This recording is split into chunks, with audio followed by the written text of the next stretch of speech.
আরও রাত্রেও ওদের ডিউটি করতে হয়। অনেক সময় আমাদের জিজ্ঞেস করা হয়, প্রশ্ন করা হয়, স্কুল থেকে গিয়ে তোমরা কি করো? ঘুমিয়ে থাকো বা আদার্স কাজ করো। মানে টিচার্সদের নিজের স্বাধীনতা মতো ঘুমানোরও রাইটস নেই, কিছু পার্সোনাল কাজ করারও রাইটস নেই, বা নিজের ফ্যামিলিকে টাইম দেওয়ার কোনো রাইটস নেই। কেন? তার উপর সোশ্যাল মিডিয়া জগতে তো কতগুলো মানুষ আছে যারা বলতে থাকে টিচার্সদের এমনি বসিয়ে মাইনে দেওয়া হয়। কেন তোমরা বলো? একটু আমাকে অ্যান্সার দিবে? কেন বলো? ওয়াই? এগুলো কি এমনি টাকাগুলো আসছে? রাত্র 10টার সময় যারা অফিসের কাজ করে, যারা ওয়ার্ক ফ্রম হোম করে, বা যারা ল্যাপটপ ইয়া কম্পিউটারে অফিসে চাকরি করে, তাদের কথা আলাদা, তারা করতে পারে। কিন্তু অফলাইন যারা করছো, তোমরা সত্যিই বলো তো, আদৌ কি তোমরা রাত্র 10টার সময় অফিসের ডিউটি করছো কি? আর যদি বা করে থাকো, এটা আমার কোনো অসুবিধা নেই, কিন্তু টিচার্সদেরও কিন্তু এরকম কাজ থাকে যেটা রাত্র 10টা পর্যন্ত আমরা করতে হয় আমাদের।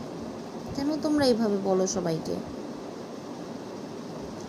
টিচার্সরা এমনি স্যালারিগুলো নেয় না, যেরকম স্যালারি দেয় সেইভাবেই কাজও নেয়। তার উপরন্তু টিচার্সদের কোনো পার্সোনাল লাইফ থাকে না। যখন যেখানেই হোক ফোন রিসিভ করতেই হয়, প্রতিটা অ্যান্সার দিতেই হয়। ওদের পার্সোনাল লাইফ বলতে কিছু নেই। তার মধ্যে নানানতর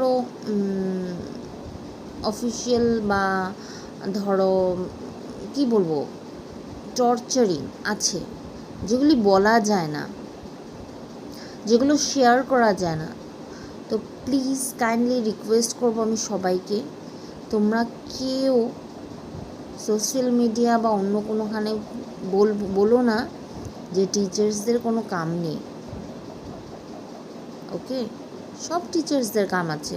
টিচার্সরাও কাম করেই পয়সা নেয়, বিনা কাম করে কিন্তু কোনো টিচার্সরাই পয়সা নেয় না।